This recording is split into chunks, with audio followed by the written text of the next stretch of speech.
Hi everyone, I'm Tale as Old as Time Machine, or Jessica. The internet is full of a lot of negativity these days. It's really easy to criticize others who've made themselves vulnerable by offering you their work, while you do nothing but consume it and whine. I'm the kind of person who doesn't thrive in a complaining environment. If something isn't making me happy, I prefer to move on rather than wallow in something that isn't satisfying me.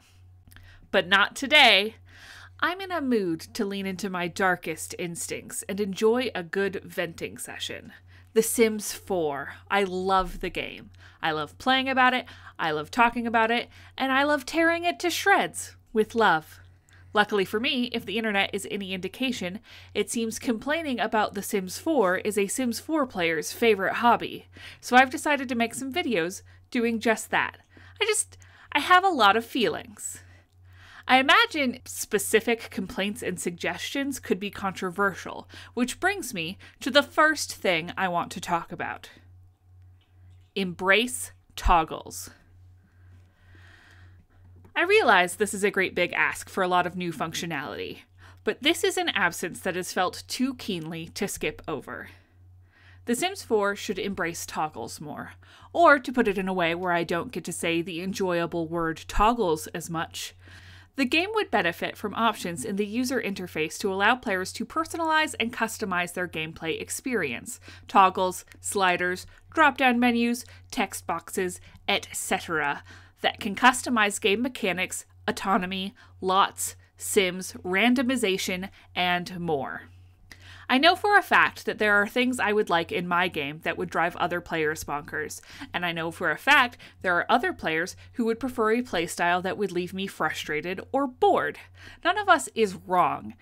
And when any of us complains, there's a complaint in the other direction, and the devs often come back with, well, it's hard to strike a balance. And that's true. But you know what makes striking that balance easier? Letting the player just choose. The gurus have gone on record a few times regarding requests for toggles for things like aliens, vampires, lifespans, and more. Explanations tend to fall into one of two camps. The first, and most reasonable, is we don't have the QA budget to test multiple versions of the game, and changing core gameplay could introduce major bugs. This makes sense from the devs themselves, though not from EA as a corporation, which definitely has the money to invest in a better experience and still turn a profit if they wanted to. Give one of your flagship games more love, EA. Actually spend money on quality assurance, maybe. Not saying you don't, but I think maybe you don't. The second, and less reasonable, is toggles make the game less approachable. This is absurd.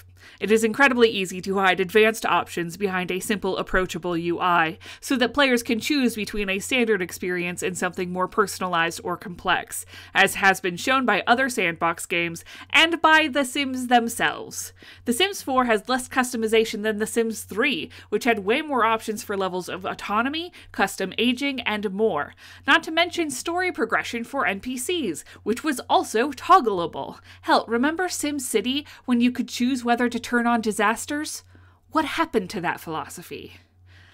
Basically, half or more of the functionality of mods like MC Command Center should be part of the game's UI already. There are so many options in the game that we shouldn't need mods or complicated cheat codes to get to. Hope isn't lost that we could see some more toggles and options in the game, though.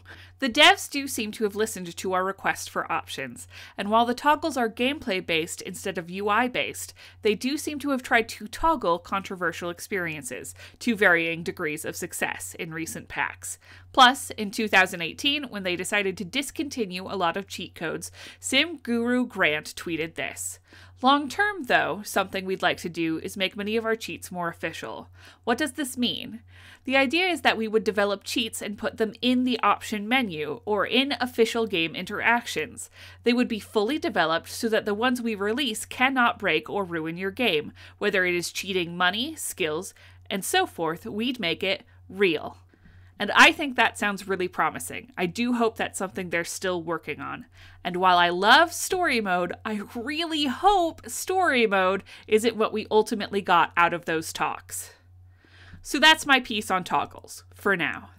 So if you hear me saying something later that you think would ruin the game, don't worry. In this hypothetical fantasy Sims 4 I am creating entirely in my mind that has no bearing on you, you have toggles, so it's probably fine. Just imagine yourself turning off my imaginary features and you'll feel all better.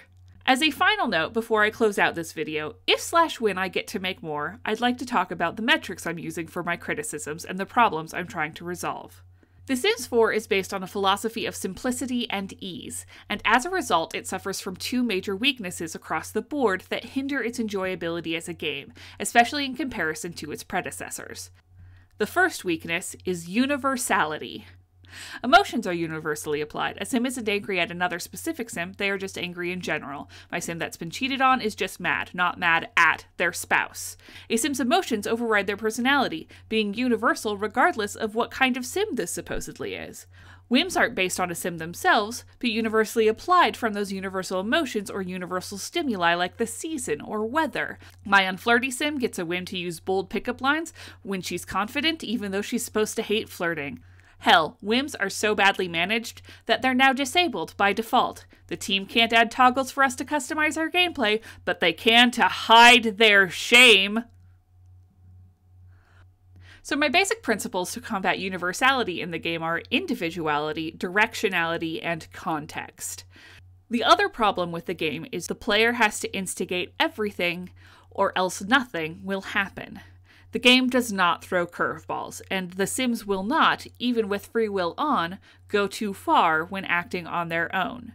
To combat this, the game needs uncertainty and consequences. Two ideas which I hope are self-explanatory. So yeah, if I ever get around to making further videos, I hope to talk about the ways to give these concepts a stronger presence in The Sims 4.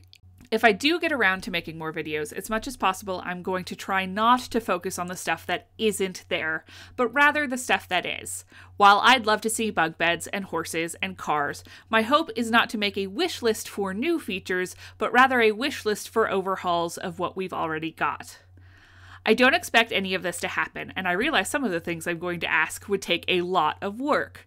But I also hope to in the future suggest simple changes that really wouldn't be too difficult and would use things that are already in the game. This isn't something that I expect anyone to listen to or care about. I'm just doing it for me because I really like to express myself. I don't have a schedule for this, as it's a bit of a side project for me. But I do have a long personal list of specific issues I'd like to address. So I'll see you the next time I want to complain about The Sims 4. Thanks.